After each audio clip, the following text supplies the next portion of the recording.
let's talk about worry. It's one of the most challenging things to do as a Christian, which is to not worry about the sinful world that we live in or the challenges that arise from just living on this earth. How am I going to afford this? My job is saying that. I'm worrying about my relationship. Is it going to work?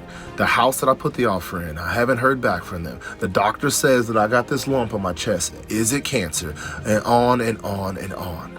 You see, we often worry, but what does the word say about it? There's over 20 scriptures in the Bible that specifically tell us, do not worry about anything, but to just fully put our trust in the Lord. For instance, Matthew 6:34 says, therefore do not worry about tomorrow, for tomorrow will worry about itself. Each day has enough trouble of its own. So why is this theme of worrying so often used in the Bible? Because worry separates us from God. Why, you might ask?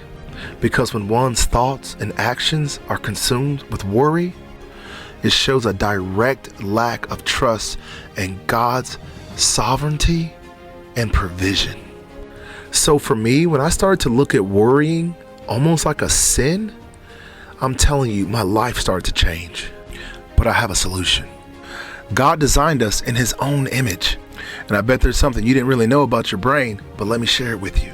Scientific studies have come out and said that the human brain, it is impossible for the brain to be in a state of anxious anxiety and worry and happiness and thanksgiving and joy. At the same time, it's impossible. The human brain cannot be anxious and happy at the same time. And that's why Philippians 4:6-7 says, do not be anxious about anything, but in every situation, with prayer, petition, and with thanksgiving, present your request to the Lord. And the peace of God that transcends all understanding will guard your hearts and your minds in Jesus Christ. So you know what you do? Anytime you start to worry, write it down. And that is the next thing you pray about.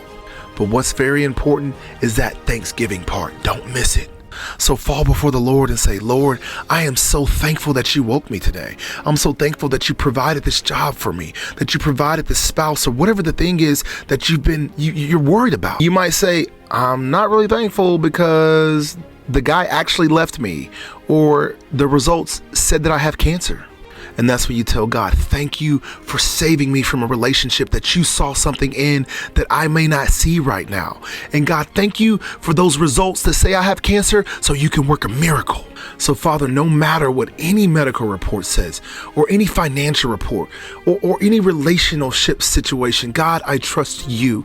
So I am so thankful, Father, that you have come into my life and you know what's best for me. And I trust that what you have for me is better than the tough situation that I am in. So I am so thankful for this moment. And I'm not gonna lie, sometimes it seems crazy because the walls are coming in on you. The report seems so dooming, but I'm telling you, when God sees that you're coming to him in earnest and in your heart and you're saying, I am so thankful just for you, who you are, so that you're basically giving him a canvas he can work with. You're saying, God, I don't have an answer or solution for this hardship, and I know you do. So work. And God's word can't come back void. So trust him. This is Eric Scott with the Lions Faith Podcast. I ask each of you guys to just continue to pray about worrying.